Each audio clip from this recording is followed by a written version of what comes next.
New year కానుకగా 3,000 రూపాయల pension పెంపు కార్యక్రమాన్ని inland water ways board chairman Dilip Kumar ఆధ్వర్యంలో ఎంపీపీ గొర్లి సూరిబాబు అధ్యక్షతన అట్టహాసంగా నిర్వహించారు.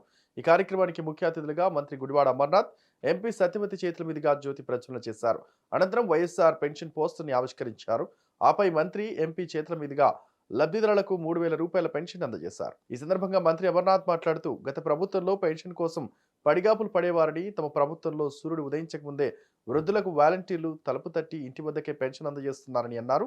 గతంలో పెన్షన్ కావాలంటే జన్మభూమి కమిటీలకు లంచం ఇచ్చే పరిస్థితి ఉండేదని అన్నారు. 2019లో గత ప్రభుత్వం 36 లక్షల మందికి పెన్షన్ అందజేస్తే మా ప్రభుత్వం 66 లక్షల మందికి పెన్షన్ ఇస్తున్నామని వెల్లడించారు. అప్పుడున్న ప్రభుత్వం నెలకి 450 కోట్లు ఖర్చు చేస్తే తమ ప్రభుత్వం పేద, వృద్ధులు, దివ్యాంగుల కోసం సీఎం జగన్ ప్రతి నెల 1900 కోట్ల రూపాయలను పెన్షన్ కి ఖర్చు చేస్తున్నారని పేర్కొన్నారు.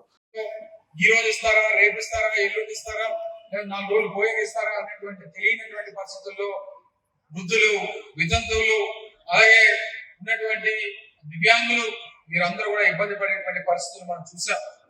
కానీ ఈ రోజు పెన్షన్ నెలలో 1వ తారీఖు రాగానే ఇంకా సూర్యోదయం కాకముందే రాష్ట్రంలో ఉన్నటువంటి వాలంటీర్లు నేరుగా పెన్షన్ దారులు ఇంటికి తీసుకుని వెళ్ళి మీ ఇంటి దగ్గరే, మీ గడప దగ్గర పెన్షన్ ఇచ్చేటువంటి కార్యక్రమాన్ని మనం చేస్తా ఉన్నాం.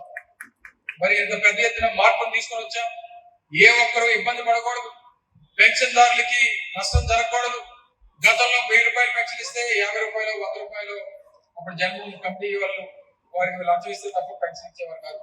కానీ ఈ రోజు నేరుగా తీసుకుని వచ్చి మీ ఇంటికి పెన్షన్ ఇచ్చేటువంటి కార్యక్రమం చేస్తా ఉన్నాం.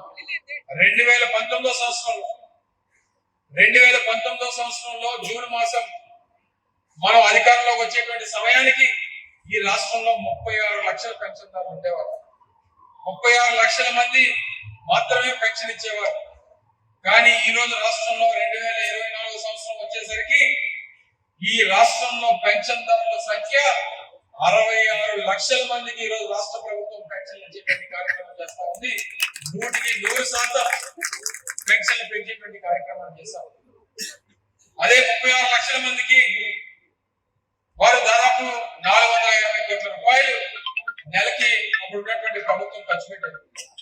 కానీ ఈ రోజు 66 లక్షల మంది పెన్షన్దారులకి నెలకి 1950 కోట్ల రూపాయలు ఈ రాష్ట్రంలో పేదవాడికి, వృద్ధులకి, వితంతువులకి అందరికీ కూడా వారికి భవిష్యత్తు బాగుండాలి, పేద కుటుంబాల్లో ఉన్నటువంటి పేదలకి వారందరికీ మంచి జరగాలి, వారి ఇంట్లో బిడ్డలు వారిని చూసుకున్నా లేకపోయినా వారికి పెద్ద కొడుకు జగన్మోహన్ రెడ్డి గారు పైనుండి వారిని చూసుకునేటువంటి బాధ్యత తీసుకుంటున్నారు అనేటువంటి ఒక భరోసాని కల్పించాలనేటువంటి ఉద్దేశంతో ఈరోజు పెద్ద ఎత్తున కార్యక్రమాలు చేస్తా ఉన్నాం. మరో 3 నెలల ఎన్నికలు రాబోతా ఉన్నాయి. మీరందరూ కూడా దయచేసి వైఎస్ఆర్ కాంగ్రెస్ పార్టీని, జగన్మోహన్ రెడ్డి గారి నాయకత్వాన్ని ఆశీర్వదించాలి.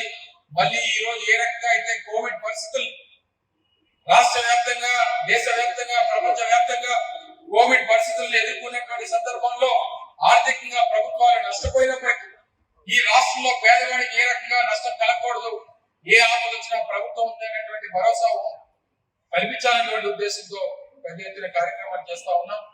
ఆరోగ్య సురక్ష కింద మొన్ననే ఆరోగ్యశ్రీ క్యాంపులు నిర్వహించేటువంటి కార్యక్రమాలు చేశాం. మీ ఇంటి వరకే వైద్యాన్ని తీసుకొని వచ్చాం. ఫ్యామిలీ డాక్టర్ కాన్సెప్ట్ తీసుకొని వచ్చాం. దాదాపు 100 మందికి ఈ రోజు కుంపాల గ్రామంలోనే రోజు ఇళ్ల పట్టాలు ఇచ్చేటువంటి కార్యక్రమాలు చేశాం. ఈ వీడియో కనుక నచ్చినట్లయితే please like and share and subscribe.